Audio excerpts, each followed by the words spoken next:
trouxe sua Bíblia, por gentileza, Jeremias capítulo 9, Jeremias capítulo 10, versículo 6. Jeremias capítulo 10, versículo de número 6. Jeremias capítulo de número 10, versículo 6. Quem já achou, diga glória a Deus. Diz assim a palavra do Senhor nesta noite: ninguém há semelhante a ti, ó Senhor, tu és grande, e grande é o poder do seu nome. Pode se sentar em nome do Senhor Jesus Cristo. Graças a Deus. Gente, hoje eu quero falar com vocês um pouquinho sobre a grandeza de Deus. E quando falamos sobre a grandeza de Deus, uma das primeiras coisas que vem sobre a mente da gente é o que Deus pode fazer. E isso é extraordinário. Só que não é só isso. Existem algumas formas de você perceber grandeza. Por exemplo, lá no Nepal existe um monte, uma montanha chamada Everest. E ela é a montanha mais alta do planeta. Ela tem 8.849 metros de altura. Qualquer pessoa em sã consciência vai dizer: cara, isso aí é muito grande. Isso aí é uma grandeza só. Existe um ponto no Oceano Pacífico que é chamado de a Fossa das Marianas, que é o ponto no oceano mais profundo entre todos os oceanos. E a profundidade chega a 10.984 metros de profundidade. É uma grandeza absurda. Para quem tem medo d'água, que não entra nem no rasinho, imagina uma profundidade dessa. Quando temos a oportunidade de viajar de avião e na janelinha do avião, ao olhar para o horizonte, percebe-se a vastidão de terra ou a vastidão de água. E é uma visão grandiosa. Não passei por isso, espero poder passar por isso. Mas enche os olhos, e todo ser humano tem dentro de si a contemplação da grandeza. A olhar para algo que é muito grande, algo que é extremamente difícil de medir, calcular, somar e chegar à exatidão do quão grandioso aquilo é, faz com que o nosso coração entenda o que é grandeza física, o que é grandeza material, o que é uma pessoa abastada, uma pessoa rica, o que é uma pessoa rica de emoções, família e assim por diante. O fato é que quando falamos sobre grandeza na palavra de Deus, a grandeza ela não está apenas explícita em tudo aquilo que Deus criou, até porque o Everest foi Deus que criou, a profundidade dos oceanos foi Deus que criou. Mas quando nós falamos sobre a grandeza de Deus, nós estamos falando sobre os atributos de Deus. Estamos falando não sobre o tamanho corpóreo de Deus, até porque Deus não tem corpo, Deus é espírito. Não estamos falando sobre a altura de Deus. Deus tem 1,30 m, 1,50 m, 2 metros. Não estamos falando sobre isso. Estamos falando sobre a grandeza dos seus atributos. E a grandeza é um conceito que nós temos que compreender, mesmo que a nossa lógica humana tenha dificuldade de entender a magnitude, a majestade de quem Deus é.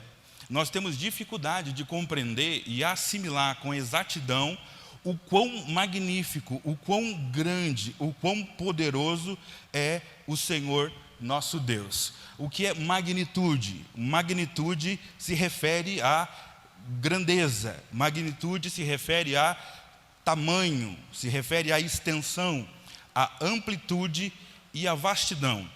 Então, quando nós lemos na palavra de Deus referências sobre a grandeza de Deus, ao poder de Deus, a grandeza de Deus se refere à magnitude, porque a magnitude é a extensão, é a amplitude, é a vastidão do quanto Deus tem, pode e alcança sobre as nossas vidas e sobre o próprio universo, sobre o próprio planeta que Ele criou. Soberania. A soberania de Deus se refere ao poder absoluto de Deus sobre toda a criação. Quando a palavra de Deus ela fala que Deus é grande, ela está dizendo que Deus ele é soberano. Deus ele é soberano sobre toda a sua criação. Deus ele é soberano sobre a natureza. Engloba-se na natureza, os animais criados engloba sobre a natureza. Os climas determinados geograficamente por cada região, por cada país. Tem lugar, tipo Curitiba, que chove, sai sol, e chove de novo, e não para de chover, e se bobear às 5:30 da tarde, sai um relampejo de uma luz do sol ainda. Existem lugares no planeta que o sol aparece e fica depois das 6, depois das 8, no Ártico, o sol permanece lá, mas já era hora, em alguns países o sol está indo embora, mas ele permanece lá. Deus, ele é soberano sobre o clima no mundo. Deus, ele é soberano sobre cada detalhe da vida humana. O nascer do ser humano implica na soberania de Deus. Diz a palavra do Senhor, Salmo 139, o Senhor te sonda, o Senhor te conhece, o Senhor te fez, o Senhor gerou você e chamou você pelo teu nome, quando você ainda não tinha forma nenhuma no ventre da sua mãe. A soberania do Senhor te deu vida. Deus tem total soberania sobre os problemas humanos. Deus tem total domínio sobre toda e qualquer circunstância que possa abalar a existência humana. A perca, a dor, o luto, a felicidade, a esperança. Deus tem total soberania sobre as emoções do coração humano. Deus está na sua soberania, no controle de todas as situações, mesmo que elas sejam caóticas e pareçam que fugiu do seu controle. É por isso que o ser humano não tem soberania. Quem tem soberania é Deus. Soberania fala de todo o poder e de toda a capacidade sobre toda e qualquer circunstância. O plano do Senhor Deus sobre a sua vida, na soberania de Deus, é impossível ser frustrado, porque não existe nada, nem ninguém, que possa impedir o que Deus quer e vai fazer sobre sua vida. Todas as coisas que foram criadas por Deus, na sua soberania, no ato criacional, fazem com que toda a criação, ao olhar para Deus, entendam que é Deus quem sustenta o clima, é Deus quem sustenta os mares, é Deus quem sustenta os oceanos, é Deus que sustenta as montanhas aonde elas estão, pelo poder da sua palavra. E tudo aquilo que foi criado debaixo do céu tributa a Deus, ou só vive por causa de Deus e por causa da sua soberania.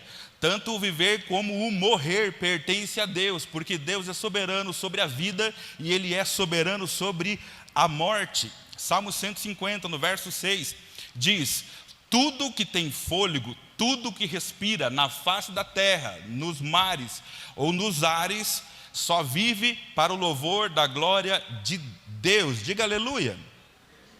Os atributos de Deus, eles se expandem e são atributos dos quais somente Deus tem e somente Deus manifesta esses atributos. Por exemplo, Deus ele é independente. Diga, independente. Ah, os adolescentes, né? Ou necessidade de ser independente, mandar na sua própria vida. É assim ou não é? Eu estou com os menininhos lá em casa que já estão meio que, mas pai, veja bem. Que veja bem o quê? Pague um boleto, depois a gente conversa. Deus é independente, Deus não depende de nós, Deus não depende da sua criação, Deus não depende de ser adorado pelos homens que Ele criou. Deus é autossuficiente, Ele não precisa de nada que Ele criou, para que Ele continue existindo e Ele continue sendo Deus. Deus não precisa de nada e nem de ninguém para realizar os seus propósitos. E talvez você diga assim, mas o Senhor precisa que eu pregue para que as pessoas se convertam, para que adorem a Ele. Mas a palavra do Senhor diz que se você não quiser, Ele chama as pedras, e as pedras clamarão. O que Deus está dizendo? Que as bocas sairão falando, as pedras criarão boca e sairão falando? Não. Deus está dizendo que no poder criacional dele, Ele tem o poder de falar para as pedras falarem, as pedras assim irão falar. E aí nós começamos a ver o poder da soberania de Deus, quando Deus não precisa do que Ele criou, usar o que Ele criou para criar novamente outra coisa. Faz algum sentido para você? Deus, lá no Êxodo, dizer à rocha para que a rocha comece a verter água, e a água começou a sair da rocha, sem que sobre ela, ou nela, ou através dela, passasse algum riacho. Pelo poder da soberania de Deus, na sua palavra, manifestação de grandeza e o seu poder de criar, Ele diz para uma pedra fornecer água. E 3 milhões de pessoas começaram a beber água que saiu da rocha, porque Deus é independente do que Ele criou. Ele simplesmente cria e recria, se Ele assim quiser, segundo os seus propósitos. No propósito de Deus, até a rocha que não é encanada vai gerar água. E eu preciso compreender a soberania de Deus, porque talvez eu esteja esperando que a água venha justamente do encanamento. Talvez estejamos esperando que a solução venha justamente de um lugar mais provável. Mas Deus, Ele mostra a sua soberania, usando coisas improváveis e incomuns, para se revelar a você, para que dos seus lábios saia essa palavra: Deus, como o Senhor é grande. Deus, Ele quer ser louvado pelos seus atos de grandeza. Um dos atributos de Deus que na sequência vem, é a imutabilidade de Deus. Deus não muda. Uau! Isso é extraordinário, porque nós, na nossa condição humana, o tempo passa e nós deixamos, conforme vamos crescendo, de brincar com carrinho, não queremos mais. Agora nós queremos videogame. E daqui a pouco você não quer mais videogame. Daqui a pouco você quer tua carteira assinada para você poder trabalhar e você ter o teu próprio carro. E daqui a pouco você não quer mais namorar, daqui a pouco você quer ter a tua casa, a tua família e segurar nos teus braços o teu filho. Nós mudamos quem nós éramos para quem nós somos, pelo poder da palavra de Deus. Nós apresentamos a Deus os nossos trapos de imundície, e Jesus apresentou para nós as suas mãos furadas, e o seu sangue nos purificou. Então nós não somos mais quem nós éramos, nós podemos mudar. Agora é extraordinário que quando a palavra de Deus diz que Deus é imutável, a palavra de Deus está dizendo que Deus, Ele não muda na sua vontade. Deus, Ele não muda nos seus propósitos. Deus, Ele não muda nas suas promessas. E isso, a imutabilidade de Deus, faz o meu coração acreditar que Ele é fiel, porque Ele não é homem para mentir no que Ele fala. Ele não é parecido comigo quando promete alguma coisa. Ele não é parecido com você quando diz que agora eu vou fazer diferente e não faz.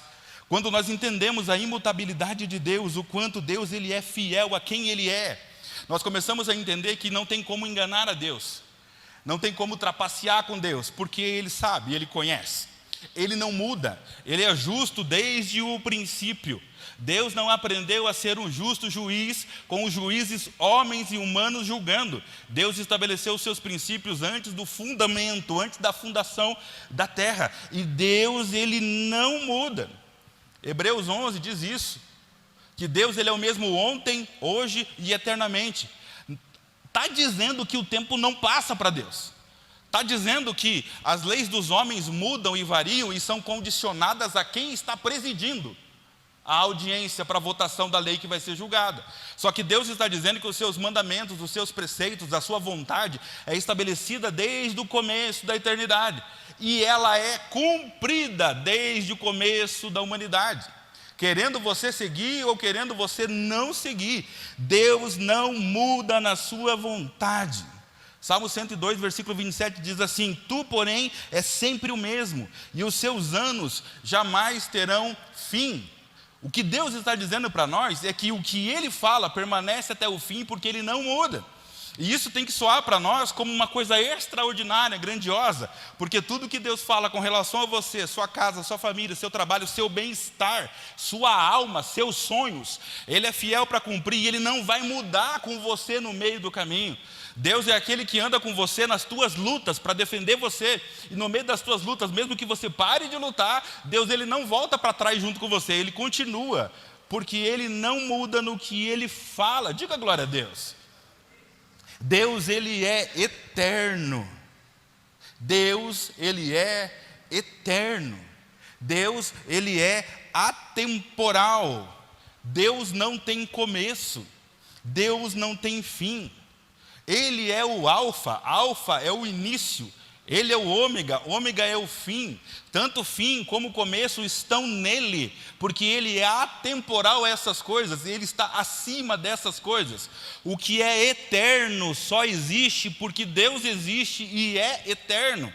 E quando nós falamos sobre eternidade, a nossa cacholinha aqui não consegue entender, porque os tempos estão passando, os anos vão se passando, e a gente percebe, o cabelo branco começa a surgir, a dificuldade de enxergar, a dificuldade de andar. Eu estou percebendo que eu já não subo uma escada como eu subia um tempo atrás. Você começa a perceber que você está encaixado no tempo em que você vive, passado, presente e futuro. Só que quando nós olhamos para os atributos de Deus, nós descobrimos que Deus, Ele é eterno. Tanto o passado, tanto o presente, como o futuro. Para Deus, está tudo numa realidade exclusiva, aonde Deus contempla como se o presente fosse. Para Deus, passado e presente e futuro é a mesma coisa, porque Ele observa tanto o passado, o presente e o futuro. Exemplo, como poderia o Senhor te abençoar no teu futuro, sem Ele olhar para o teu passado de semeadura e colheita? Como Deus poderia travar para você uma colheita lá, sem enxergar o que você plantou lá atrás? Deus, Ele observa tanto o passado, o presente, como o futuro.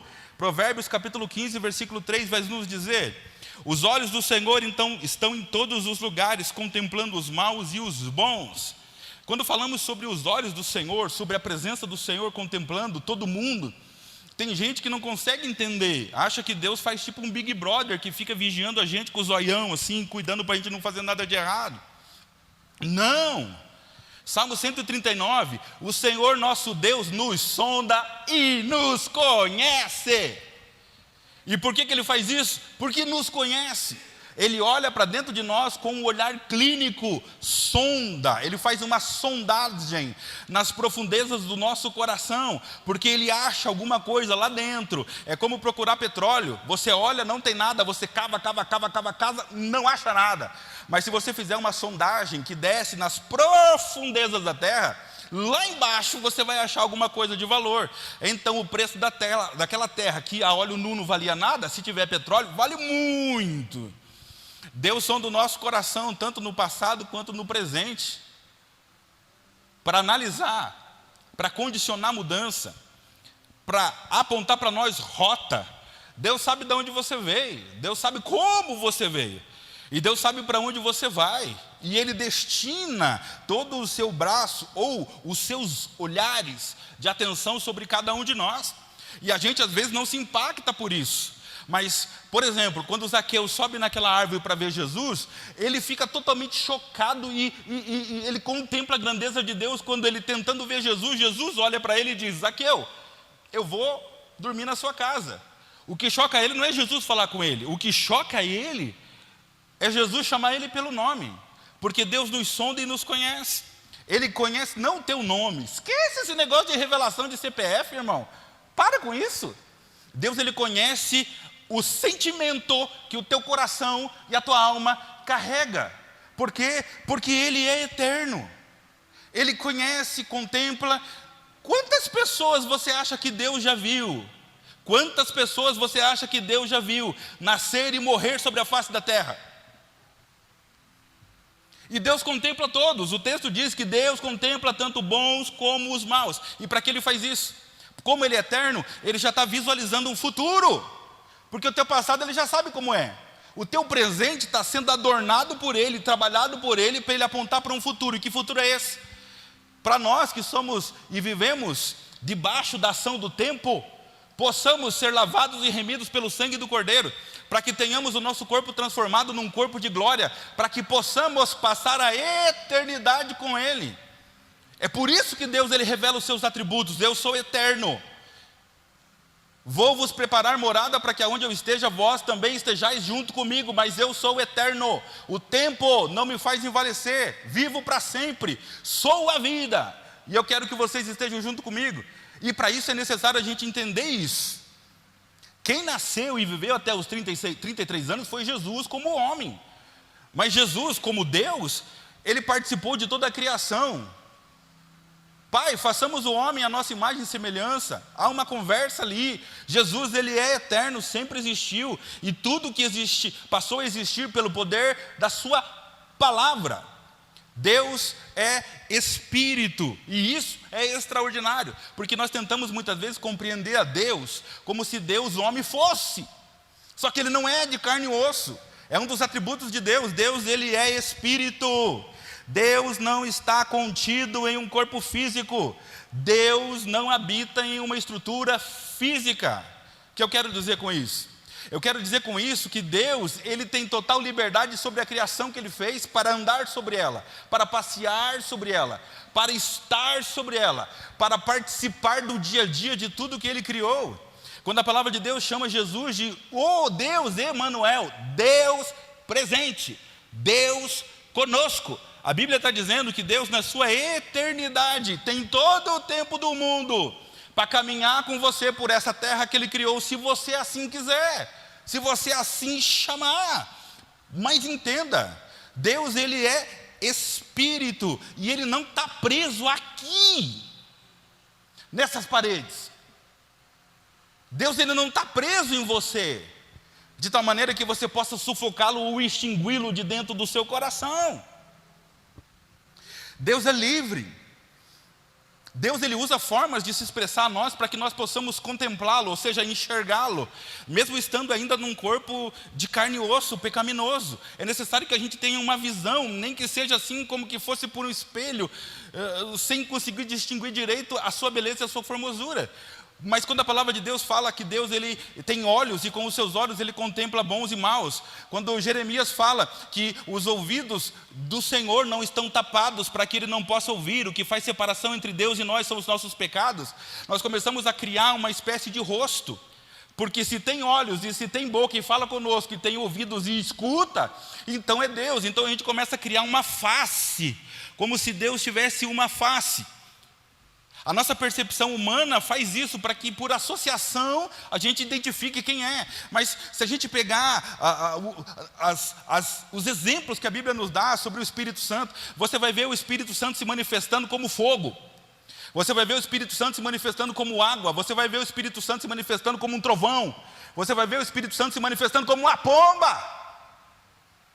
Quando a palavra de Deus diz que Deus é eterno, diz que Deus é Espírito, a palavra de Deus está dizendo que se você estiver sensível ao Senhor, você vai percebê-lo num vento que passa, você vai percebê-lo num aquecimento do seu coração que de repente vem e te trouxe paz. Você vai começar a perceber a existência presente do Deus Emanuel, não apenas fazendo coisas grandiosas, mas você vai perceber a presença do Senhor fazendo coisas das quais você percebe que Ele fez, coisas que você percebe que foi Ele que fez. E que muitas vezes não é para você sentir ou perceber como quem diz assim, isso é Deus, isso não é Deus. Não, Deus, Ele quer que você entenda que Ele é Espírito. E se eu entender que Deus é Espírito, eu vou entender que quanto menos eu viver na carne é satisfação dos meus próprios desejos. Quando eu entendo que Deus é Espírito, e que Ele espera que eu ande em Espírito, eu não posso satisfazer a carne. Se eu quiser andar no Espírito, eu tenho que deixar o pecado, eu tenho que deixar as minhas inclinações, eu tenho que deixar o meu ódio, eu tenho que deixar a minha raiva, eu tenho que deixar a minha ira, eu tenho que baixar a guarda e deixar Deus mudar meu coração. Eu tenho que me tornar uma pessoa espiritual e deixar de ser uma pessoa carnal. Deus, Ele fala na sua palavra que Ele não está contido em algum lugar, Deus não está contido em uma redoma. Houve uma discussão onde as pessoas diziam, mas o lugar de adorar é aqui. Não, mas o lugar de adorar é lá. Então chega Jesus e Jesus diz, a hora vem, e a hora já chegou, que eu não estou preso a um lugar, nem lá, nem aqui, nem a essa igreja, nem aquela outra igreja. Os verdadeiros adoradores adorarão ao Pai em espírito. Aonde não tiver presença do pecado, aonde tiver o sangue de Jesus santificando, a minha presença estará. Só que nós buscamos sinais, nós queremos sinais, tem que arrepiar, tem que fazer chorar, tem que fazer estremecer, tem que fazer cair no chão. Deus, Ele é sutil, Deus, Ele é um furacão, mas Ele também é sutil. O maior poder, ou a maior manifestação, ou a maior demonstração de grandeza do Espírito Santo, não é você pular como uma pipoca. A maior manifestação do poder do Espírito Santo é quando um crente entende a sua palavra e decide não mais ser carnal e ser espiritual. E ele começa a praticar o que ele está lendo. Porque Deus começa a andar com ele em espírito. Ele começa a falar com Deus e Deus começa a escutar tudinho. Mas não como se Deus estivesse assentado no trono na eternidade. Deus começa a ouvir caminhando com você, no pé do teu ouvido. Lembra de Moisés? Moisés falava com o Senhor como quem falava com o seu amigo, face a face. E por que ele tinha essa presença maravilhosa do Senhor em espírito? Porque ele buscava as coisas que eram espirituais. Diz o Senhor na sua palavra, Isaías 66:1, o céu é o meu trono, a terra é onde eu coloco os meus pés. Que casa me edificaria vocês? Uau! O Senhor que se assenta na eternidade. Que casa a gente poderia fazer para Ele? Que lugar que a gente poderia dizer, isso aqui é para o Senhor, vem e fique aqui. Não dá para colocar Deus lá na tua casa e dizer, fique aqui que agora eu vou viver meu dia a dia. Tem gente que tem essa percepção, que nós podemos dizer para Deus fique, e Deus fique, como se Deus fosse adestrado por nós. Deus é livre em seus propósitos, em seus princípios, na sua vontade. Se Ele quiser fazer chover, vai chover. Se Ele quiser fazer relampejar, vai relampejar. Se Ele quiser ouvir, vai ouvir. Se ele não quiser te responder, não vai te responder. Porque Deus, Ele é Espírito. E importa que os seus adoradores andem em espírito, adorem em espírito e em verdade. Porque se Deus é Espírito e eu sou carnal, Ele está falando comigo e eu não estou ouvindo. Porque Ele é Espírito. E o Espírito não fala com a carne. O Espírito fala com o meu Espírito. O Espírito do Senhor fala com o seu Espírito. E quanto mais vontade da carne, quanto mais desejo da carne, e quanto mais pecado, e quanto mais ir contra a palavra de Deus, menos você vai ouvir do Espírito de Deus. Menos vai se ouvir do Espírito Santo de Deus. Até chegarmos à percepção do desvio, quando estamos tão longe dEle, mas frequentando uma casa que fizemos para Ele. Só que Ele fala conosco, ou fala para nós, e a gente não identifica que é o Senhor falando. Vamos começar a achar que são as pessoas falando para nós. Um dos outros atributos de Deus que me chama mais atenção é a sua onipresença. A onipresença significa que Deus, Ele é presente em todos os lugares. E eu sei que quando fala Deus está em todos os lugares, a nossa mente já vai tentar limitar Deus, porque a gente não consegue ter essa grandeza. Não consegue. Não, eu não consigo, você não consegue, ninguém consegue. Ninguém consegue. É o mesmo Deus que na noite de hoje nos visita aqui com inspiração no nosso coração, no meio do céu, para que a palavra caia e gere fruto. Mas é o mesmo Espírito Santo que nesse momento está ouvindo a oração de uma mãe numa UTI. E está lá também. É o mesmo Espírito Santo que nesse momento está fazendo um cortejo fúnebre com alguém que tombou. Está lá também. Nós temos dificuldade de entender que Deus não precisa da sua permissão para entrar nos lugares. Deus não precisa da sua permissão para entrar nos corações. Deus não precisa da sua permissão. Ah não, capaz, jamais que Deus entraria numa boate. A sua percepção de contaminação de pecado é simples fato de você pisar num lugar te contamina. A percepção de Deus é firme nos seus propósitos. Se Ele tiver que salvar alguém numa boate, assim Ele vai fazer. Deus não se contamina com o pecado do homem. Se Deus se contaminasse com o nosso pecado, Ele seria sujo. Estaria sujo. Mas pelo contrário, é Ele quem absolve as nossas mazelas, é Ele quem nos santifica, é Ele que nos justifica, e é por isso que a gente declara a plenos pulmões essa grandeza extraordinária do Evangelho. O sangue de Jesus tem poder, diga glória a Deus. Ora, Deus está em todos os lugares. Salmo 139, versículo 7, olha que coisa extraordinária. Para onde eu fugiria do teu Espírito? Para onde eu fugiria da tua presença? Se eu subir lá no céu, se eu fizer a minha casa no céu, o Senhor estará lá. Se eu descer à sepultura, lá também o Senhor está. E se eu subir com as asas da alva e morar na eternidade, lá o Senhor também estará. Mas a tua mão me sustentará e guiará em todos os lugares. Não existe um lugar da face da terra onde você possa ir e você dizer, Deus não está aqui. Nós usamos a nossa percepção humana para dizer que Deus está aqui ou não. E como é a nossa percepção humana? Sentir. Se você não sentir no louvor, se você não sentir na palavra, Deus não está. Mas Deus não está preso às estruturas, Deus não está preso ao que é tocado. O Espírito Santo, ele é tão livre, que tem cultos que você fala, hoje eu quero poder, e o poder não vem. Já passou por isso? Porque Deus faz o que Ele quer, como Ele quer, na hora que Ele quer, do jeito que Ele quer, desde que haja vida em espírito, não na carne. Então Ele vem e faz. Deus, Ele não se move só porque você orou e pediu. Deus, Ele tem princípios que vão muito além dos teus pedidos. E é por isso que muitas vezes Deus não faz o que você pede. Porque Deus está pautado num patamar de experiência eterna, que para fazer você chegar onde você quer, Deus tem que tratar com um monte de gente, mexer na vida de um monte de gente.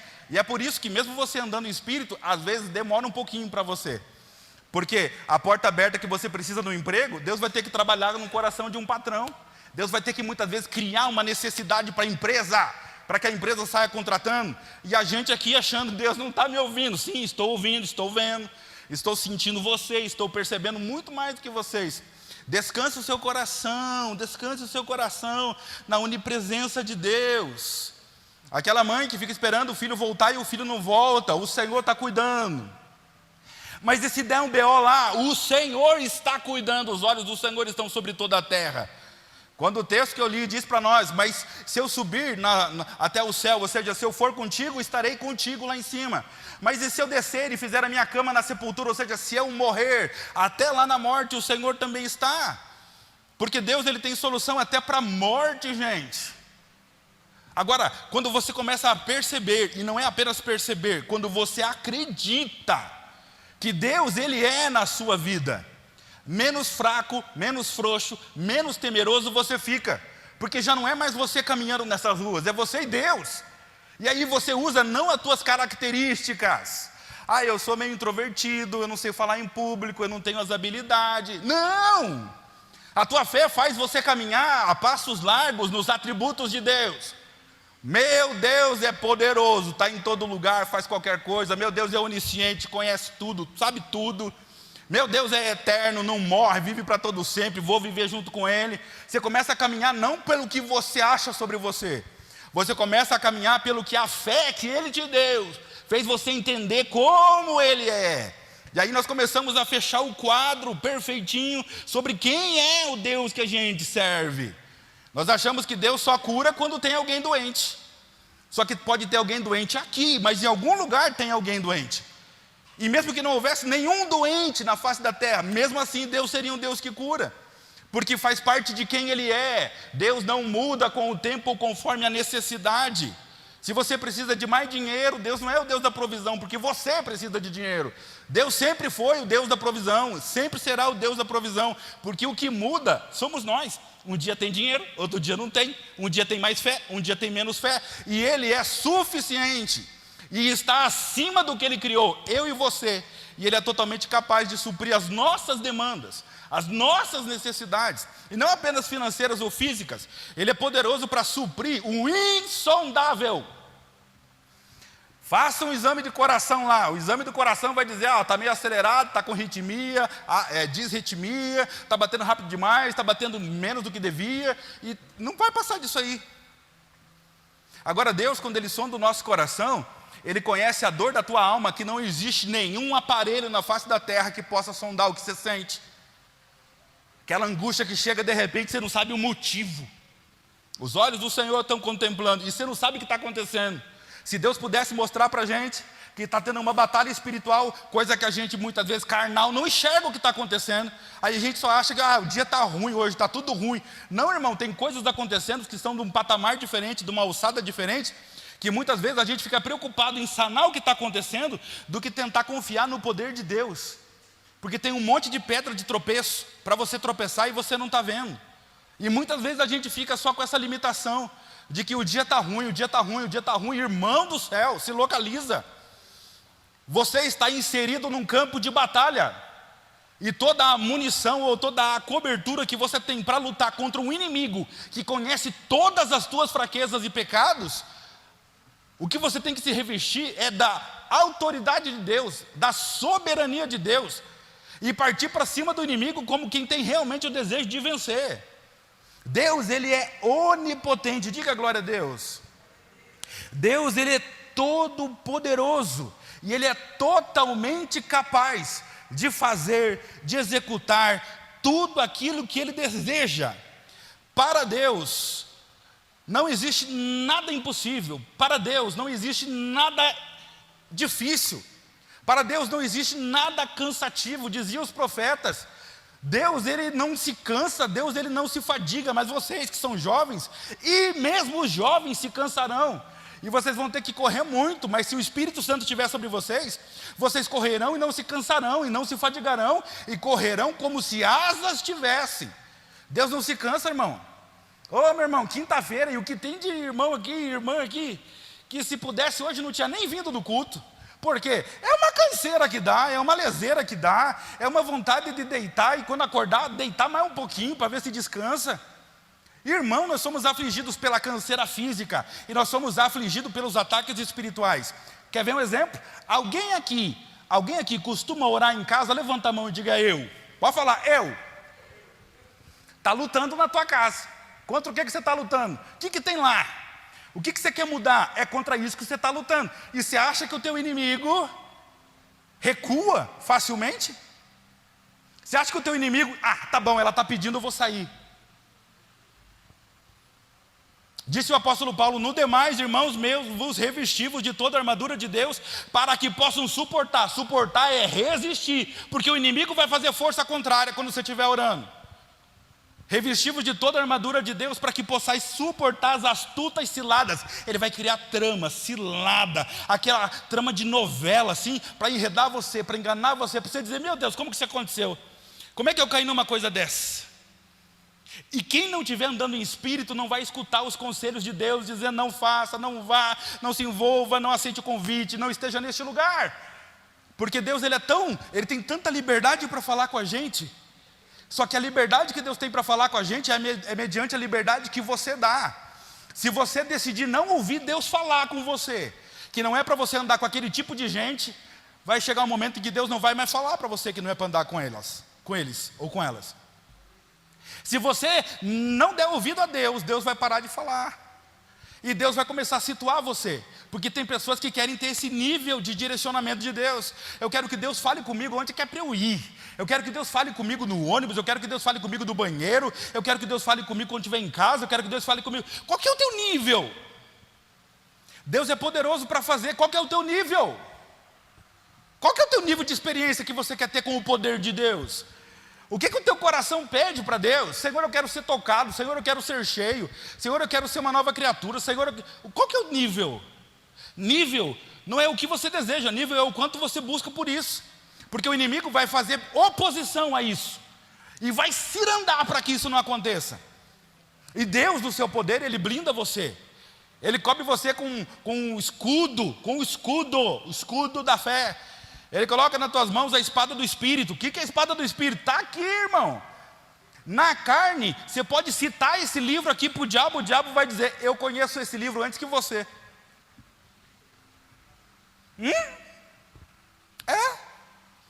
O diabo é espírito, vocês sabiam, né? Ele é espírito. E se você não sabia, ele conhece a Escritura. Pastor, mas aí você está tirando. Não estou não. Não estou não. Ouça com atenção, Jesus Cristo é levado pelo Espírito Santo de Deus para ser tentado no deserto pelo diabo. E o diabo chega para Jesus e vê Jesus com fome 40 dias, e ele fala para Jesus, Jesus, se você é realmente filho de Deus, se você prostrado me adorar, te dou todas as riquezas do mundo. Contemple agora, olha que montanha maravilhosa, o Everest, te dou. Contemple agora a profundeza das fossas marianas, te dou, vai ser tudo seu. Está com fome? Transforma essas pedras aí em pão e come. Aí Jesus se manifesta com poder, porque como homem, 40 dias sem comer, irmão, você está doido. É lógico que ele está com fome. 40 anos de prova, de luta, é lógico que a pessoa fica suscetível a falhar, a errar. Ele se levanta com autoridade e poder, porque ele é onipotente. E diz, Satanás, está escrito... Pois eu vejo que você está citando as Escrituras, dizendo para eu fazer coisas que eu tenho poder para fazer. Com a Escritura eu te rebato. Somente ao Senhor teu Deus Satanás adorará, e somente a Ele renderá culto. E com relação aos pães, nem só de pão vive o homem, mas sim de tudo aquilo que vem de Deus. o diabo vai embora, o diabo recua e para de atentar Jesus. E na sequência vem os anjos de Deus e trazem para ele tudo aquilo que o diabo disse que era para ele, trazem pão para ele, cuidam de Jesus. Por quê? Porque todas as vezes que você ficar firme na palavra, Deus se move com poder, nem que seja no deserto, debaixo de tentação, debaixo de prova, mas Deus fortalece você para que você vença o inimigo, e na sequência Deus vem e traz aquilo que você precisa. No caso de Jesus, era pão para comer, água para beber, e Jesus é servido no meio do deserto, com essa manifestação gloriosa de poder. Jesus, ele manifesta a sua grandeza de formas extraordinárias. Os seus atributos são gloriosos, estão nele, é quem ele é o que ele faz, e é assim para todo sempre. Diga glória a Deus. Agora, quando nós falamos sobre grandeza, existe a grandeza dos atos feitos, e existe a grandeza daquilo que os olhos contemplam. Agora, quando nós pegamos a pessoa de Jesus, nós contemplamos a grandeza do rei que é Jesus. Porque um rei, para ser grande, ele não pode apenas ter um palácio grande, ele não pode apenas ter muitos súditos. Um rei, ele tem que se mover em grandeza. Ele tem que fazer coisas que a gente diz assim, cara, eu não esperava que um rei fizesse isso. Olha como ele é diferente dos outros, porque os outros são todos iguais. Tem um incidente onde Jesus, homem, está dentro do barco, e ele está tão cansado porque ele está pregando, cuidando de gente, expulsando demônio, curando enfermo. Ele está tão cansado, e como homem, ele deve ter dito assim, quer saber de uma coisa? Aproveitando essa brisinha aqui, eu vou virar para o lado e vou tirar um cochilo, porque o meu corpo está cansado. Olha, se eu pudesse, eu nem faria essa viagem hoje, mas já que estamos aqui, eu vou tirar um cochilo. E a Bíblia diz que Jesus dorme, porque ele está cansado. E de repente, do meio daquela travessia, a brisinha vira um vendaval. Os discípulos começam a gritar, atormentados, meu Deus, vamos morrer. Aí Jesus está ali do lado dormindo, não tem ninguém com coragem de acordar Jesus, porque sabe que se acordar Jesus, Jesus vai falar alguma coisa, e nós muitas vezes não queremos chamar Jesus, porque a gente está com tanto medo, a gente tem medo do que ele vai dizer para nós, e normalmente o que Jesus fala para nós é onde a gente está errado, a gente não quer saber de onde a gente está errando. Eles vão, e aí Jesus acorda no meio da tempestade, o mundo está virando, o barco está sendo despedaçado pelos ventos. Jesus se levanta, mas não como homem. E é isso que o cidadão espiritual tem que entender. Quando Deus se manifesta como homem, Jesus se manifesta como homem, e quando ele se manifesta com seus atributos, como o Todo-Poderoso. Jesus dormiu como um homem, ser humano, carne e osso, estou cansado, não quero ver ninguém. Só que quando ele acorda no meio do fervo, ele não se levanta como um homem, ele se levanta como Deus Todo-Poderoso. Ele se posiciona à beira do navio, na embarcação, ele alça a sua voz e ele diz, vento, shh. E o vento começa a parar. Uau! Que atributo é esse que está em ação, que faz com que a natureza, entre aspas, não tem ouvido, ouça a voz de quem está falando e simplesmente decida parar porque ele falou. Deus é autossuficiente, não precisa do que ele criou, mas tudo que ele criou obedece a sua voz, porque reconhece que foi criado por ele. O vento para. Na sequência do vento parar, os discípulos ficam olhando um para o outro, o sol começa a sair, porque a tempestade se desfez. A conversa que fica no barco é uma conversa grandiosa, de gente amedrontada, mas é grandiosa, porque está um olhando para o outro e dizendo assim, meu Deus, quem é esse homem aí, que estava dormindo agora há pouco, quem é esse homem, que até o vento lhe obedece, olha a grandeza de quem ele é, está com a gente, caminha com a gente, dorme com a gente não sabe o poder que ele tem.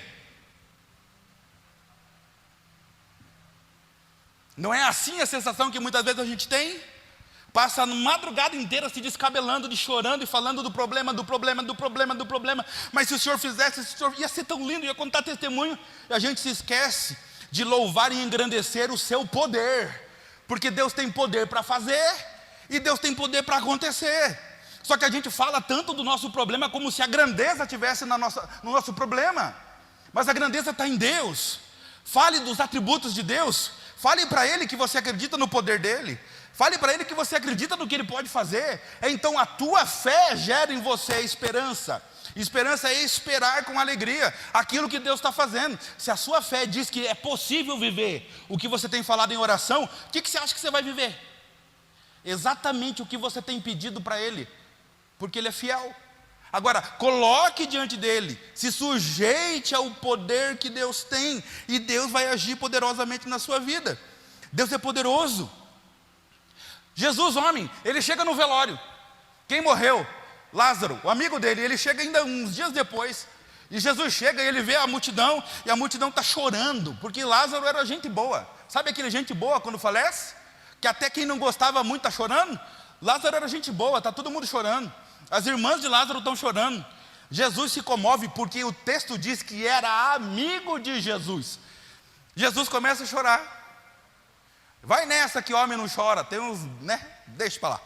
Homem não chora. Homem não chora. Que não chora o quê, irmão? O poderoso Deus, como o homem chorou. E ele chorou por quê? Porque ele era incapaz de fazer alguma coisa? Ou ele chorou porque ele se comoveu com a dor e o sofrimento de quem estava de luto? Porque Jesus sabe muito bem o que é sofrer. Jesus sabe muito bem o que é ter o seu rosto molhado pelas lágrimas de sofrimento. Aquela dor ardida, sem palavras, soluçada, descabelada, que escorre e não se consegue explicar o tamanho da dor. Jesus é perito nisso. Ele se comove com a multidão, como homem, mas como Deus Todo-Poderoso, ele se levanta, ele olha para as pessoas e diz assim: negócio é o seguinte, tirem a pedra. Mestre, eu sei que o senhor quer dar as suas últimas palavras, se despedir de Lázaro, mas Lázaro já está até fedendo, está em decomposição, não, é melhor não, tirem a pedra. Senhor, vamos deixar isso para depois, para uma outra hora, tirem a pedra. Só que com certeza no segundo, no terceiro pedido, já não foi mais como no primeiro. Por favor, tirem a pedra. Ô gente, vocês não estão me ouvindo não? Tirem a pedra. É lógico que quando você tem que repetir a mesma ordem por 2 ou por 3 vezes, a entonação vocal muda. Porque tem gente desobediente que não está querendo ouvir o que o poderoso está dizendo. Já parou para analisar que todas as vezes que a gente não escuta ou não quer ouvir a voz de Deus, Deus ele muda a entonação? Quando ele vem falando, cuidado que esse caminho não é bom.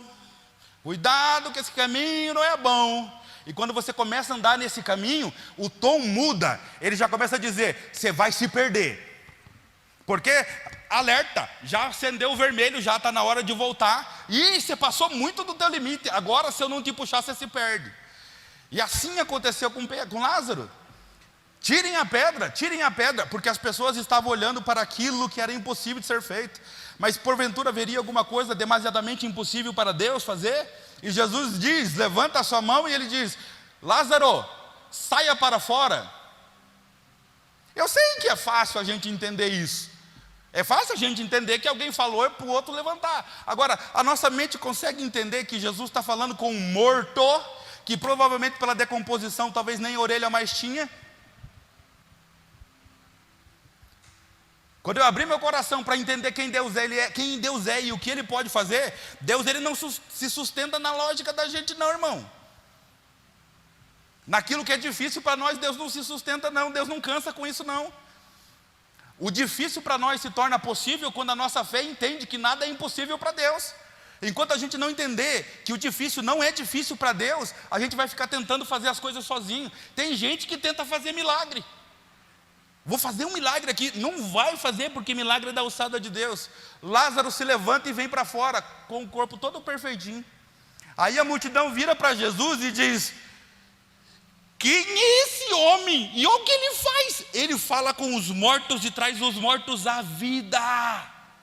E aí você pega o próprio Jesus falando sobre ele. Fato interessante, ouça com atenção. Fato interessante. Jesus, ele se tornou o primogênito dos mortos depois que ele morreu na cruz do Calvário. Porque ele ressuscitou quando ele morreu na cruz do Calvário. Só que aqui, Lázaro, foi muito tempo antes de Jesus morrer na cruz e ressuscitar. O que as pessoas lá não entenderam, que nós devemos entender, é que Jesus, ele não fornece ressurreição para quem morre. Jesus é a ressurreição. Jesus é a própria vida. E é por isso que ele tem a autoridade, a soberania de dizer para a morte, devolva Lázaro. E a morte simplesmente devolve Lázaro à vida. Quando a gente entender o poder que Deus tem, a vida da gente muda. Muda. Eu acredito que Deus faz isso. Nunca vivi. Mas se está escrito que Deus é capaz de fazer, quem sou eu para duvidar que Deus pode? Porque Ele já fez cada coisa na minha vida. Deus é poderoso para fazer. Jesus gostava de um negócio chamado mar, né? Está todo mundo no mar de novo. Só que nesse dia a tempestade vem, só que Jesus, Ele foi na frente. Os discípulos estão tudo com medo, meu Deus, vamos morrer de novo, vamos morrer. Irmão, é os discípulos de Jesus, de novo, que estão tudo com medo de morrer, andando com a ressurreição e estão com medo de morrer. Aí, no meio de todo aquele fervo de mar e escuridão, aquela coisa toda, lá na frente eles veem um negócio que eles não sabem o que é, e parece que é um fantasma. Fantasma é alguma coisa não identificada, mas para a cultura da época, de mar, de oceano, que via muito vulto, lembre-se, era um povo que bebia muito, e beber muito com as ondinhas do mar, assim, ó, as pessoas veem até o que não existe. Então era costume para ele, viu, um vulto é fantasma, ou alguma coisa parecida. Aqui, para a nossa linguagem do português, a gente sabe o que é um fantasma. O que é um fantasma? Um ser assim, um lençolzinho assim, que flutua. Essa é a ideia. Só que na ideia do texto, na crendice popular deles, eles acreditavam que essas coisas existiam e apareciam assim para as pessoas. E os discípulos estão com medo daquilo.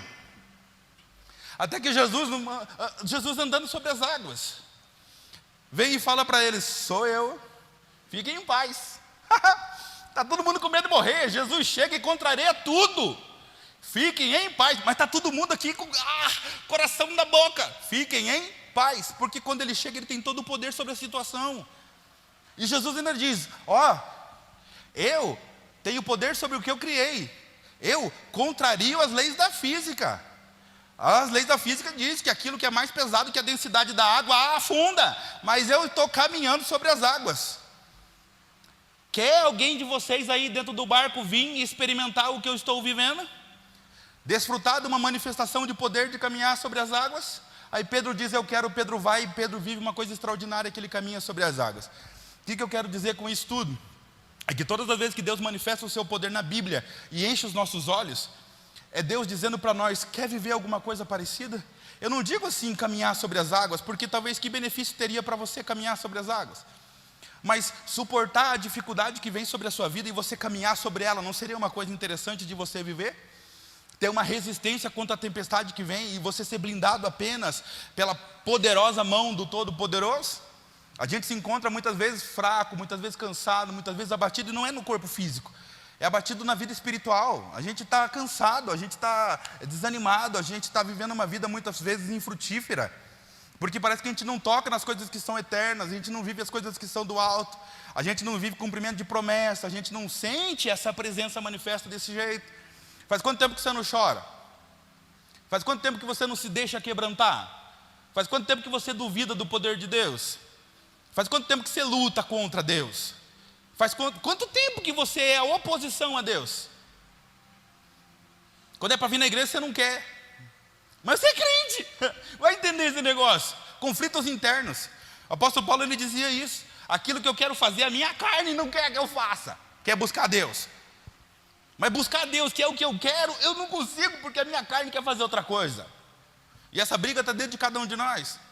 Tem dias que até para adorar é difícil, tem dias que a nossa alma diz assim: não tem um motivo hoje para adorar a Deus. Então nossos bracinhos ficam para baixo, nossa voz sai meio trêmula, às vezes nem sai, e a alma da gente está angustiada, está capengando ali, a gente fica quietinho e vai para casa como se nada tivesse acontecido, e o dia de amanhã se levanta como mais um gigante para a gente lutar.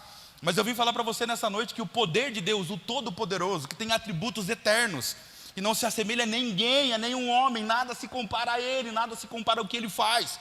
Ele tem o poder de tocar em você, de manifestar graça sobre você, de modificar pensamentos, de modificar corpo físico, de tirar aquilo que é visível e transformar em algo, de trazer o nada e transformar em alguma coisa. Na noite de hoje eu quero que você acredite em Deus, acredite em quem Ele é, acredite no que Ele fala, acredite no que você já viveu dEle, com Ele e para Ele. Seja fiel a quem Deus é. Não se deixe enganar, não se deixe enganar quando disserem o máximo que Deus pode fazer é transformar um pobre num milionário. Não é o máximo que Deus pode fazer, Deus não está nem preocupado com isso aí. O que Deus quer fazer é se revelar a nós. O que Deus quer fazer é se revelar a nós. Falar com a gente de manhã, falar com a gente de tarde, você contemplar a sua presença. Puxa, ó, é Deus aqui. Estou com uma paz no meu coração. Que vontade de cantar um hino. Já se pegou cantarolando um hino, de repente assim, do nada, e você canta um hininho, aí um hininho puxa o outro, e quando você vê, você está ali, oh Deus, como o Senhor é bom, é a presença te visitando, e às vezes a gente nem dá conta, nem se dá conta, porque é tanta correria, tanta tarefa, é tanto impossível batendo na porta que a gente nem se dá conta. Deus está visitando. Ah, mas Deus visita as pessoas, visita, irmão.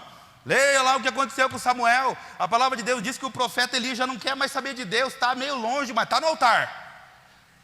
Está desviado, mas está no altar. Aí Deus começa a dizer para Samuel, um menino: Samuel, ele acorda e fala: o profeta, o Senhor me chamou. Não, vai dormir, que não sou eu não. Ele vai dormir, por 3 vezes isso acontece. Aí o sacerdote que sabia, isso aí provavelmente é Deus, porque quando eu era espírito, eu ouvia Deus me chamar. Mas agora que eu estou na carne, eu não sei mais ouvir a voz de Deus. Se você ouvir essa voz de novo, diga: fala, Senhor, pois o teu servo ouve. E a voz vem de novo e diz: Samuel. Ele se joga no chão, menino de tudo, e diz: Senhor, não sei como o Senhor é, não sei como o Senhor parece, eu só conheço o Senhor pelo que Ele prega. Mas fala, porque eu sou teu servo. E a partir dali, dia após dia, Deus foi se revelando para ele e mostrando os seus atributos para ele, e fez dele no futuro um grande profeta, porque ele deixou Deus trabalhar no seu coração. Deixe Deus mostrar sua grandeza para você.